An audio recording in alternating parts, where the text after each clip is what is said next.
Hi, and welcome to another episode of Hot Takes with me, the Silver Fox. And as I alluded to in the last video, we are going to have a look at the budget vote. There's a couple of very interesting things about it. It did go through, which everyone kind of expected it would, even though it is probably the worst budget ever put forward by a parliament ever. And I don't mean just the Scottish Parliament, I mean anywhere. It is the worst. It is so stupid. The plans, to raise taxes will see them fall. It will damage people left, right, and centre. The cuts that have been made are where the most vulnerable people need the most help. And the only part of the budget where people will be spending, or where there's a real term increase, is in the areas that people really don't care about. It's almost as though the SNP is being controlled by absolute lunatics who are deciding that they deliberately want to destroy Scotland. And as far as I can tell from all the evidence, this is indeed the case. It is so bad, and yet here they are, pushing it through, and no rebellion, and that's telling. Let's take a look. Now, before we get into it, can I ask that anyone who is thinking about subscribing, please do so. It massively, massively helps the channel. And it just means that we can bring you more news and it gets out to a wider audience. So go and hit that subscribe button. And also, since you're there hitting that, hit the like button as well. That helps. Anyway, the SNP and the Scottish Greens combine to vote through Shona Robinson's disaster budget, including income tax hikes. Hikes that will drive people away from Scotland, hikes that will stop people coming to Scotland. It will mean that areas that are already struggling to find people to do the jobs because of massive vacancy problems will continue and possibly even exacerbate as certain people decide that, it's just not worth them working anymore. They'll resign or they'll move away or they'll do fewer hours. Why should you work harder and longer to have the SNP government take 70% of what you're earning? And of course, when you've got an IQ of 86, you don't get it, do you? Look into those eyes. That is not the eyes of someone where there's much working behind them, is there? That is an empty-headed vessel going, I really don't know what I'm doing. It's not filling me with confidence that there is anyone bright at home. Anyway, the Scottish Greens and the SNP combined to vote through Shona Robinson's disaster budget, meaning thousands of Scots will face income tax hikes and many, many more will face massive cuts to services. The Finance Secretary's spending plans have been described as tax and axe by many organisations and businesses affected by funding cuts or increase in taxes. Housing is a big one, and if you have got problems finding a home now, just imagine how bad it's going to be come April. Despite some criticism from nationalist backbenchers, and whilst there was criticism, there was no action on that criticism. That's including those on the Finance Committee. There was no rebellion among them, meaning Humza Yousaf breathed a huge sigh of relief. The First Minister spent his Thursday afternoon reshuffling his front bench, following a couple of damning resignations. Well, to lose one minister could be considered unfortunate. To lose two seems like sheer carelessness, if I may quote Mr. Oscar Wilde. But this lack of rebellion is telling. Kate Forbes and her little group, they could have rebelled. They could have done that. They could have shown that they were standing up for the people, that they didn't want this tax to go through. They could have made a stand, been the rebels, and who knows if there was enough of them and the opposition voted against. They could have even got the budget voted down. That would have caused a rebellion within the party. That would have undoubtedly led to Shona Robinson losing her job. Humza Yousaf would be weakened so much that he would have to go. She could then stand there and take it. She could have done that. But she didn't. And that's very telling that she didn't rebel. So by definition, she's agreeing with this tax and axe budget. And so now, when she becomes leader, she's got this hanging over her. She's just given the opposition the weapon. That's a very, very poor decision on her part. Because now If, and I do think she'd undoubtedly become the next leader, the moment she becomes leader, the opposition have got this against her, say, well, you didn't vote against it.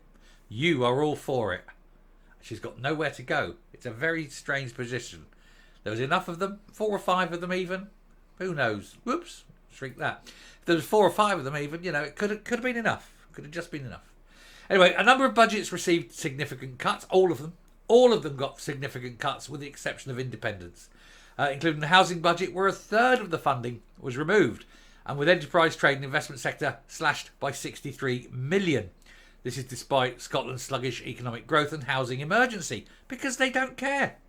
People go homeless, it doesn't matter to them. If the economy collapses, it doesn't matter to them. In fact, homelessness and a crashing economy helps them. In their minds, it means people see Scotland failing. They can blame it on Westminster and say, look, it'd be much better if you were independent. But people aren't stupid. People know. Anyway, anyone earning over 28,000 will need to pay more to the public purse for worse services than those who live in the rest of the UK. And those who make more than 75,000 facing tax hikes which will grow the divide with England. Wait till March, even bigger. Hunt looks to be cutting taxes. And at that point, you'll start seeing senior people, skilled people, high earners jumping ship, going south, and you're going to lose a lot of tax. And if you think that'll make services better, think again. Anyway, no analysis has been done on whether this will lead to Scots to abandon the country and head south. Actually, that at the time, yes, no analysis by the government, but there has been a poll, and we showed that yesterday, where 1/3 of Scots and 50% of young Scots are looking to leave Scotland because of a whole range of things, but the tax is one of the biggest ones. Miss Robinson attempted to defend these cuts and hikes by blaming the UK government. Yes, because it's the UK government's fault all the time. She said, the changes we propose to Scottish income tax in this budget are targeted so that we're asking those with the broadest shoulders to pay a little more. Those with the broadest shoulders already do. But those with the broadest shoulders also own cars, and they'll get in them and drive south. And you can't blame the Westminster government. You're the ones spending millions on foreign embassies, millions on Ipsos Mori, millions on spin doctors. Not Westminster. You've got millions upon millions upon millions of pounds wasted. Not Westminster's fault, the SNP's fault. She said this means that in 2024-25 we'll have an estimated 1.5 billion of additional revenues to support Scotland. It won't though. That'll only fill the black hole that you've currently got. It won't add anything. And this is the problem. You've got this woman who is so damn stupid. And I honestly, I know I call her stupid. I know she's got a low IQ and all this. But I'm not joking. She is literally that stupid. I do not know how she functions as a human being. Literally. She is so dim. You can explain something to her and you see in the face she doesn't understand concepts. She doesn't understand consequences. She thinks one thing automatically leads to another. She doesn't understand the principles of chaos, the principles of cause and effect, the principle of behavioural change. She does not understand it. Her world is too small. Literally thick as 2 short planks. And they've given her a serious job like running the economy. It's unbelievable. And it's not surprising. It's not surprising that the economy in Scotland is crashing, that the debt mountain is growing, and that everything is failing. Look at it. There's nothing there. It is empty. Stop voting for these people. Coming up. Over the next few years, life in Scotland is going to get so bad. Everyone's going to be taxed so much they don't have the cash to go out and spend in the local economy. The prices are going to go up because everything is going up, which means even fewer people will go out, which means the economy shrinks even more, which means places will close, unemployment will increase. At the same time, anyone with skills will move and leave and come south. So you're losing all your high earners, all your high skill base. Meanwhile, the base level of the economy, the shops, the cafes, the bars, the restaurants, the cinemas, all of them will be closing. All because one moron with an IQ of 86 thinks she knows more about how tax works than all the experts in the world. And she thinks if we tax everything and cut everything, life will be better for everyone. The SNP are about to decimate Scotland, and the people who vote for the SNP are the ones who are doing it. And when Scotland finally does subsume and collapse and is a scorched earth, post-apocalyptic wasteland, will they be the ones admitting that they voted for it? No. At that point, nobody will admit voting for the SNP. Success has many fathers, but failure is an orphan. And that is exactly what's going to happen. Oh, it wasn't me. I didn't vote for them. Yes, you did. But thankfully, and as you'll see in the next video, fewer people are. Fewer people are supporting them. And fewer people will support them going forward. I don't just throw these things together, you know. We've got another one coming, and it's going to follow on from this. So do please hit that subscribe button. Ring that bell. Leave a like. Leave a comment. Please share the video.